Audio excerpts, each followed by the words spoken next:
Every year, thousands of people enter America's national parks. Most come back, some don't. And for the 3 cases you are about to hear, investigators searched everything, documented everything, filed everything, and still came up with nothing that explains what actually happened. Not a theory, not a probable cause, nothing. These are the ones that should have had answers. They don't. This is Obscure Nights, where the cases nobody talks about get told the way they actually happened. Before we get into the first case, there is one detail that connects all 3 of these disappearances. Not the parks, not the victims. Something specific that showed up in every search. I am going to hold it until the end because once you hear it, everything before it is going to land differently. Stay with me. This happened on the 3rd day of a solo trip I had been planning for 2 years. October in Olympic National Park hits different than any other month. The crowds are gone. The canopy is doing that thing where it filters the light into something amber and heavy, and the Hoh River Trail gets this quality of absolute silence between rain bands that makes you feel like the forest is holding its breath. I had been hiking for 8 years at that point. I know what a trail is supposed to feel like. I know what it feels like when something is wrong before my brain has named it. I smelled the wood smoke before I saw the camp. Maybe 20 minutes old. Still sharp, still catching. I followed it off the main trail about 40 feet into the old growth and found it. A full setup. Tent staked clean, bear hang done right, a small camp stove burning low on a flat rock. A pot of water on the stove still simmering. I called out. Nothing. Called again. Just the rain and the river. I stood at the edge of the camp and looked around. A small pack leaning against a tree, partially unpacked. Food bags still sealed. A rain jacket hung over a low branch. The good kind. $300 waterproof. The kind you do not leave behind in an October rainstorm in the Pacific Northwest. And beside the tent entrance, 2 boots, side by side, placed neatly the way you place them when you are done with them for the night. Except the tent was zipped shut from the outside. I stood there and worked through every explanation I could construct. You zip a tent from the outside when you are the last one closing it before you leave. But you do not leave barefoot. Not in October. Not in the Hoh Rain Forest where the ground temperature drops below 50 degrees after dark and the forest floor is saturated from 3 straight days of rain. I found 1 set of boot prints leading away from the camp, heading northeast into the old growth. No prints returning. I waited 40 minutes. Nobody came back. I hiked out and reported it to the ranger at the trailhead. The permit holder was a 31-year-old man from Tacoma named Owen. He had been hiking the Olympic backcountry for 6 years. His emergency contact, his sister, said he was experienced, careful, always checked in. He had texted her from the trailhead the morning he started. That text was the last communication anyone received from him. Rangers returned to the camp within 2 hours of my report. The stove had burned out. The water had boiled off. The food bag was untouched. The rain jacket was still on the branch. The boots were still beside the tent. The search ran for 9 days. K-9 units tracked Owen's scent from the camp northeast into the old growth for approximately 80 yards. Then the scent ended. Not at a water crossing. Not at a rock face. In the middle of the forest on soft ground that had been holding rain for 3 days. Ground that should have held every print. There were no prints beyond the last scent marker. Not one. The lead ranger told Owen's sister during the debrief that in 19 years of backcountry search and rescue in Olympic, he had never seen a scent trail end on open, soft ground, with no physical explanation for why it ended there. Owen has never been found. The Clallam County case is open. The boots are still logged in the evidence inventory. Nobody has claimed them. I think about the tent zipper a lot. The outside zipper. Because whoever closed it from out there, they either came back and left again without a trace, or they were never inside to begin with. A tent zipped from outside. Boots left in October rain. A scent trail ending on soft ground with no physical explanation. Comment below, who do you think zipped that tent? Subscribe to Obscure Nights right now. I want to tell you what kind of trail runner I am before I tell you what stopped me on that trail. 11 years running Yosemite. Wilderness EMT certification. I have treated altitude sickness at 9,000 feet, stabilized a femur fracture 4 miles from the nearest road, kept a hypothermic hiker alive for 2 hours while a rescue team navigated to us in the dark. I do not spook. I do not freeze. I have trained myself out of both of those responses because in the field they get people killed. What I saw on Cloud's Rest Trail on July 23, 2021 made me run. It was early. I was on trail before 6, the way I like it, before the day hikers fill the switchbacks and the temperature climbs. The notice board at the trailhead had a new flyer pinned to it. A woman, 31 years old, 22 days missing as of that morning. Her name was Dana. The photograph showed her wearing a distinctive necklace, a hammered silver pendant, elongated oval, the kind of piece that is handmade and specific enough to be immediately identifiable. I noted it the way I note everything at a trailhead and started my run. Mile 4. Coming around a long left bend where the trail dips before climbing toward the summit plateau. Something caught the corner of my eye just off the path, half buried in pine needles catching the early light. I stopped, crouched down, picked it up. The weight of it was specific. The shape was exact. It was Dana's necklace. I was still processing that when I looked up and saw the figure. Tree line, 60 feet off the trail, standing in the brush, partially obscured, completely still. I could not see a face. The light was behind them, coming through the canopy from the east, putting them in silhouette. I said hello. They did not respond. I said it again, louder. My voice carried in the morning quiet. They had to have heard it.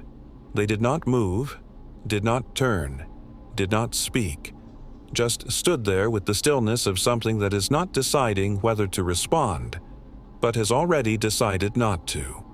I turned and ran. I did not look back.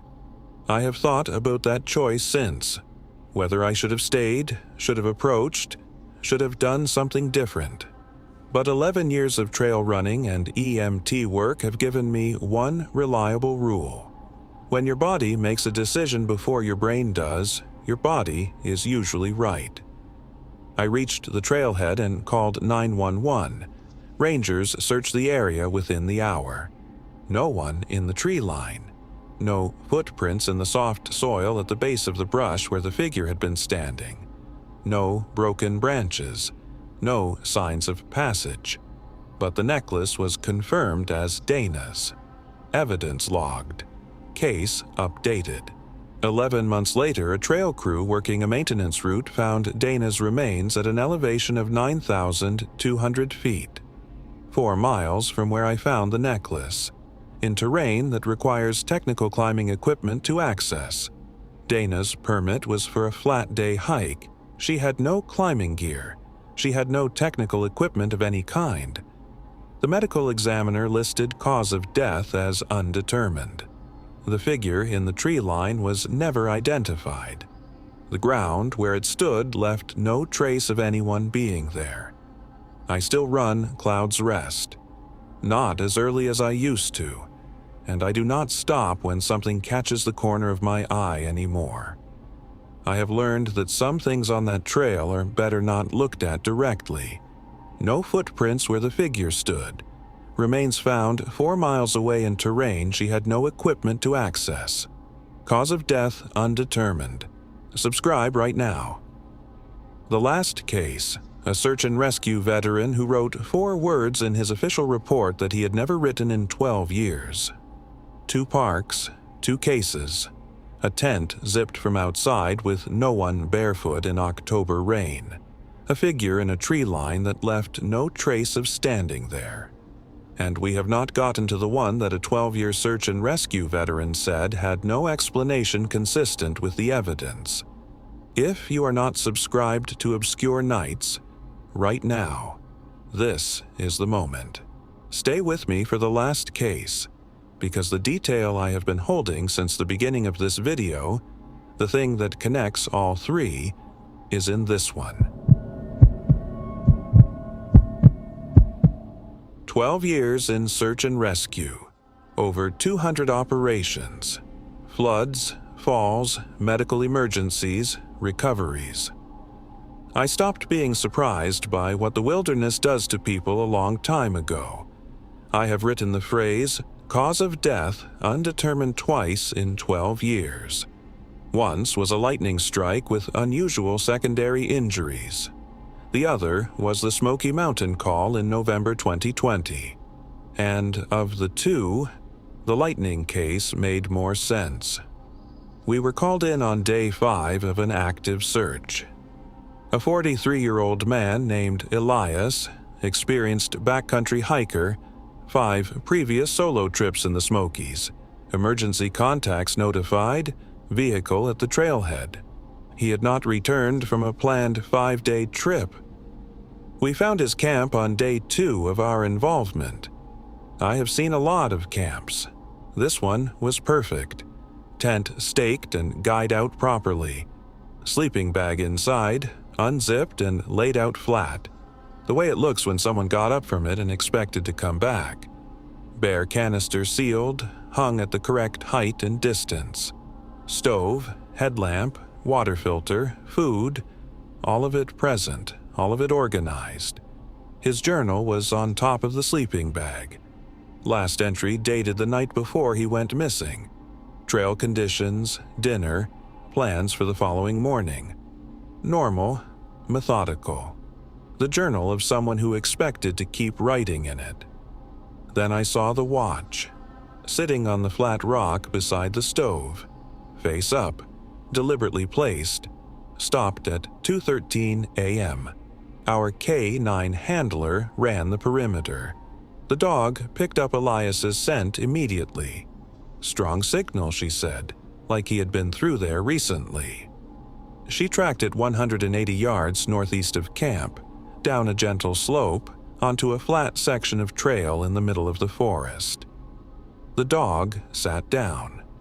I know what it means when a dog sits down on a track. It does not mean she lost confidence. It does not mean the terrain confused her. It means there was nothing left to follow. The scent ended on flat ground in the middle of the forest at 2 a.m. in November with no water crossing, no road, no cliff edge, nothing that explains a trail stopping there. We searched for 9 more days. No Elias. The following August, a hunting party found his remains 11 miles from camp. I want you to think about what 11 miles means in the Great Smoky Mountains in November. 2 ridge crossings, a river, terrain that in daylight with full gear and proper footwear is a challenging day hike. In the dark, in November, with no gear. Elias was barefoot. His boots were at camp, on the rock beside the tent. But here's the detail I wrote the 4 words for. The footprint analysis at the recovery site. The last set of footprints found, the very last ones, the ones that ended where he ended, were pointed back toward camp. He had turned around, at some point 11 miles from where he started, barefoot in November in the Great Smoky Mountains. Elias turned around and tried to walk back. He never made it, but he tried. I have spent 3 years trying to understand what was out there with him that made him turn around. what he saw, or heard, or felt at that distance from camp that made him decide to come back. And the detail I promised you at the start of this video. The thing that connects Owen in Olympic, Dana in Yosemite, and Elias in the Smokies. All three were barefoot when last evidence was found or recovered. Owen's boots at the camp. Dana recovered in terrain requiring equipment she did not have. Elias barefoot 11 miles from his boots. 3 parks, 3 people, 3 sets of boots left behind. Nobody has explained that pattern. Not officially. Not once. He turned around. 11 miles from camp. Barefoot in November. And he never made it back. Comment below. What do you think made him turn around out there? I read every single comment. 3 national parks. 3 investigations. 3 official case files with search reports, evidence logs, medical examiner findings. And in every single one, the boots stayed behind. Owen's beside his tent, zipped from outside. Elias's on the rock beside the stove. Dana recovered 4 miles away in terrain she had no equipment to access. 3 people went somewhere without their boots. In October, in July, in November, in 3 different parks in 3 different states. I have looked for a rational explanation for that pattern. I have not found one that holds up against all 3 cases simultaneously. Investigators searched everything. They documented everything. They filed everything correctly. The cases are technically open. The questions inside them have never been answered. In a park that is visited by millions of people every year, something has been happening in the backcountry that leaves boots behind and takes everything else. That is not an accident. That is not a coincidence. That is a pattern that 3 separate investigations have never connected because they were never looking at all 3 at once. You are. The next time you lace up your boots on a trail, remember that in 3 cases the boots were the last thing left. And think about what that means. This is Obscure Nights, where the cases nobody talks about get told the way they actually happened. Subscribe, comment, and like this video. Good night.